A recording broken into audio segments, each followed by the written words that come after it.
Hi and welcome to today's Time to Grow. I've had many mentors in my life. Some of them know they've been my mentors, some of them have not a clue. And I want to talk to you today about one of them who hasn't got a clue. He's a guy called Dr. Wayne Dyer, who you may have heard of. He's been a mentor of mine for many years now. I've read most of his books, I've listened to his CDs, I've watched his videos. I've just been a student of his life and teachings, actually.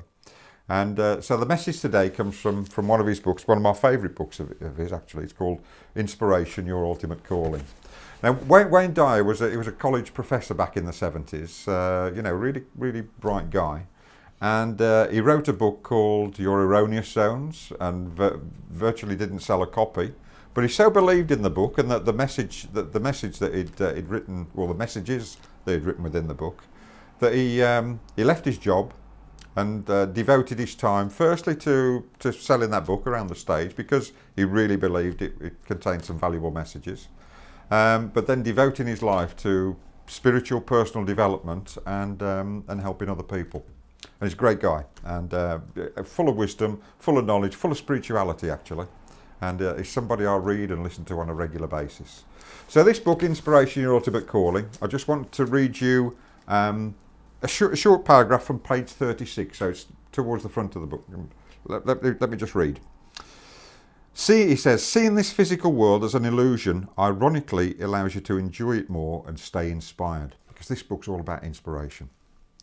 Practice laughing at the importance that you and so many people place on everyday circumstances.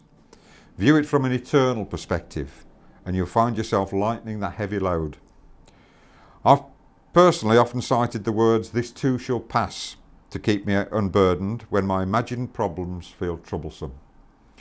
Your ego wants you to live in a state of self-importance, but your Holy Spirit knows that the only thing that's truly important is being in alignment with Spirit. Therefore, anything that's not of Spirit, such as fear, illness, worry, shame, anger and the like, is worthy of your laughter. So how does that sound on first hearing that last sentence?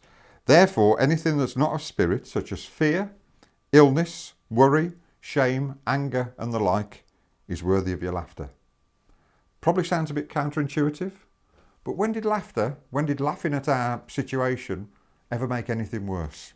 Let me just refer you back to what it says in the first sentence. Seeing this physical world as an illusion ironically allows you to enjoy it more and stay inspired. Practice laughing at the importance that you and so many people place on everyday circumstances and view it from an eternal perspective. Are we physical beings having the odd spiritual experience? Or are we, as I believe, we're spiritual beings having a physical experience? We're all eternal beings. We're all connected to everything that ever was, that ever is, and ever will be. So laughter, to me, is key to life.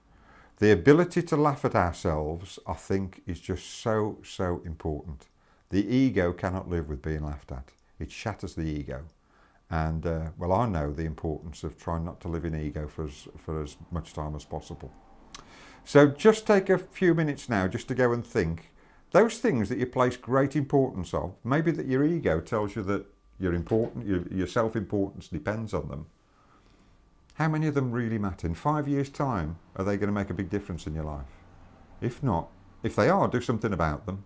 If not, laugh at them and think, this too shall pass.